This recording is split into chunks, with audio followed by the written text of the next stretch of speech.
Experts picking in their FPL Gameweek 1 teams. Well, they've submitted their latest drafts to me.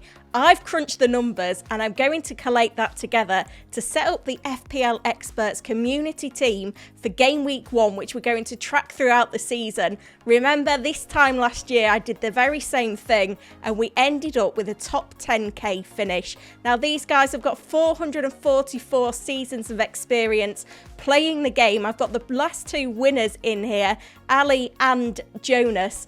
And they've also got 15 top 1k finishes, so it's well worth a watch. Make sure you hit the like button. We're going for 500 likes on this one and help me on the way to 35k subs for the Game Week 1 deadline. Let's get into it. Starting off with goalkeepers then, and it's pretty conclusive who to go with. Crystal Palace's new number 1, Dean Henderson, is in 49% of the experts team, the go-to $4.5 million asset in the game.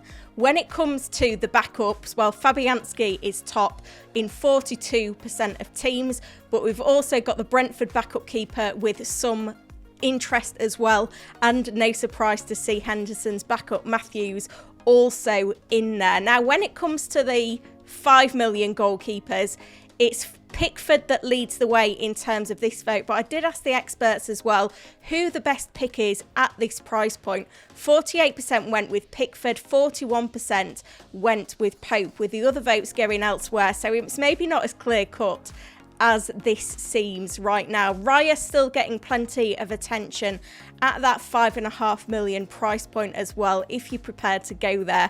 Big change here from the list when I initially asked the experts their first drafts. We had lots of interest in Chelsea players, they're out. We've also seen the emergence of Sells in here as well, who looks to have got the number 1 shirt at Nottingham Forest. The interest in Flecken has declined now that Henderson is the undisputed number 1 at Palace, which is no surprise as well. Moving on to defenders then, and quite a few interesting points to note here. Vardiol continues to lead as the most popular premium defender to go for, and 56% of sides. And out of nowhere, Porro, who wasn't in the experts' initial shortlist, is now backed by 54%, which is incredible. We've also seen Trent's popularity grow. He's in 44% of sides. It's worth noting that Konza was very popular when I initially polled the experts. His ownership has dropped by around half to 26%. He's still among the best 4.5 million options according to the experts. Robinson leading the way though, 33% of the vote. Kwanzaa, 30% of the vote. They're both new additions to the top 10. Certainly the situation at Fulham looks a lot clearer, and Kwanzaa looks like he could start the season at centre-back for Liverpool. You'll notice as well, not a lot of love for Arsenal defenders, which surprises me given the fixtures. Saliba picked by 18% and Gabriel by 12%. That's way below their ownership in the FPL game as a whole. And Trippier as well is another one who's highly backed in FPL, didn't make a single draft, so he's definitely not the route into that Newcastle defence. There's interest in Hall as well, who could start the season at left back for Newcastle. He replaces Dan Burn, who was in that list, so there's certainly a demand to get that cheap entry point into the Newcastle defence, but there is still some uncertainty as well. We've seen Davis and Dunk both drop out of the possible pool of players at this price tag. And then we've got Barco, the Brighton left back, the understudy to Estupinan, who's injured and out until the end of September. He's in 81% of the experts' drafts as the go-to 4 million option. Harwood Bell is still doing well as a secure route into the Southampton defence at 32% as well, ahead of Wout Faes, with Leicester having quite a rocky pre-season. Looking at midfielders now then, and Mo Salah was in around 85% of the experts' first drafts. He drops to 42%, and there's a new kid on the block, Diogo Jota, who looks like he could start the season as Liverpool's number 9, goes straight to the top of this table in 60% of sides, level with Eze, who keeps his popularity from the initial round of voting from the experts as well. And you'll notice some really key players drop out here, still highly owned in the FPL game as a whole, but no love from the experts. Palmer featured in just 4% of drafts. He's played very little minutes in pre-season. Foden hasn't featured yet for City. He's out of this top 10 altogether. Not one single expert has picked him. We have seen some other premiums gain in popularity. Saka, his ownership's doubled from around 22% to 44% among the experts, and Son makes this list, having not made the initial list. Still only 12% owned though, so among the experts still a differential. In the mid-price bracket, Fernandes is a new entry here. Odegaard is in as well, but it's the other end of the table we need to look, where we've got Nkunku, who didn't feature initially. He's now in 51% of the experts drafts. He's a player who has gained in popularity across the FPL community after a very solid pre-season for Chelsea. Gordon, not quite as popular as he was initially, down from 71% to 35%. He's played just 45 minutes of action in pre-season, which I imagine is what's putting some of the experts off.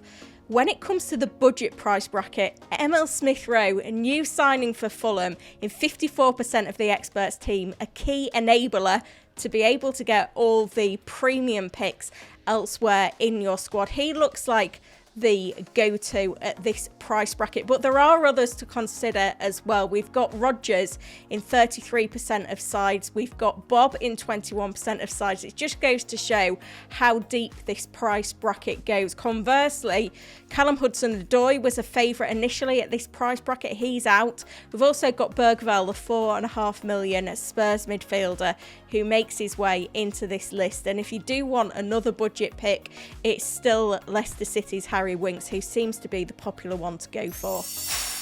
Moving on to forwards, and two huge statements here. First of all, Alexander Isak is in all of the expert squads. If you don't have him in FPL, then absolutely pick him.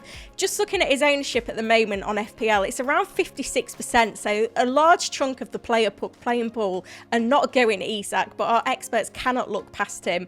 And then the other one, Erling Haaland, was in 49% of drafts at the start of pre-season. He's now in 93%. You need to take note of that one. Now, it's worth noting that Haaland v Salah swing has definitely gone, the pendulum towards Haaland.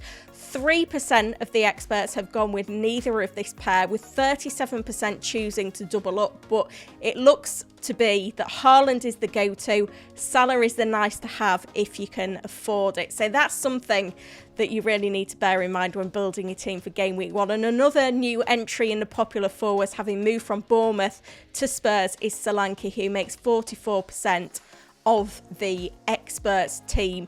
Making way, Watkins and Havertz. Watkins hasn't played a single minute of pre-season, so I think that's why the experts have chosen not to go with him in just 3% of sides. Havertz only in 7% of sides as well. Will he play number 9? Will he play the 8? There's not a lot of love for Arsenal assets in general, but Havertz is a big loss from this list. A lot of attention seems to be going on the mid-priced forwards now. João Pedro in 24% of the experts drafts. Mooney's in 14%. It's worth noting I did ask the experts who they believe to be the best 6 million or below forward in the game. 52% said Mooney's, 33% said Wood, only 19% said João Pedro. So a lot of managers maybe not buying in this price bracket, but a clear view on which one would be the best asset there. Let's have a look at the experts' overall shortlist then, and you'll see that there's not a lot of interest in the budget forwards, and the clear template is to go with a 3-4-3 formation. 95% of the experts are going with that attacking setup via 3-5-2 or something more defensive. But this gives you a really good view of the pool of players that the experts are picking from. So everyone that makes this list is in at least 10% of the expert side. So if you do nothing else from this video, what I would do is try and choose your squad for FPL this season from this list of players, because there's a lot that can be learnt here. So there's 41 players that make this experts shortlist, and you can see the mid-priced bracket is where we've got the most depth and the most options to choose from. Now, what I've done is taken all of this experts data and collated it together to try and pick an experts team. It's now registered on the FPL site to start the season with. I'll drop a link so that you can track it through the season, but I'm going to be doing these videos week to week with the experts' advice to manage this squad. Now, if you use the percentages shared, you can probably guess the team structure. Henderson in 49% of the expert drafts. He's in between the sticks. Brentford away in game week 1 with Fabianski, the best of the 4 million options, on the bench. Into the defence then, and with over 50% ownership with Vardiol and Porro, they both make their way into this side. Barco at 80% owned. He's actually going to make the team for game week 1 with the options on the bench being Robinson and Harwood Bellis. So to really optimise for this 3-4-3 formation, we have gone with 2 4 million defenders and a 4.5.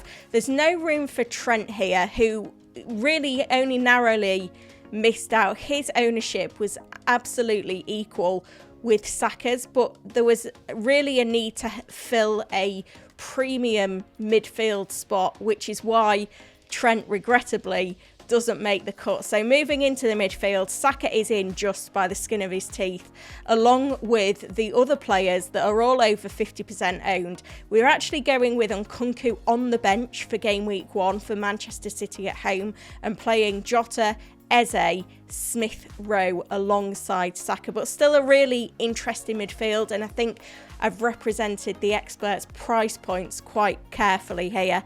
And then the forward line, it should come as no surprise at all. It is, of course, going to be Haaland, Isak and Solanke. Let me know in the comments to this video how many of these make your 15.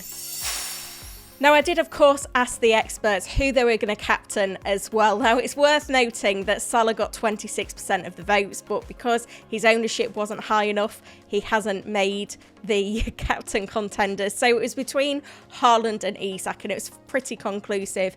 59% said go Isak. Only 15% said go Haaland. So quite interesting there. So Isak is the captain for Southampton at home. Let's hope this experts team gets off to a strong start. This video was in early access for channel members. You can also get WhatsApp group access by clicking the join button. Let's get this one to 500 likes. Subscribe if you haven't done already. I'd love to hit 35k subscribers by the game week 1 deadline on Friday. And make sure you've hit the notify button as well, because this time tomorrow, my team selection for game week 1 will drop. Thank you for watching.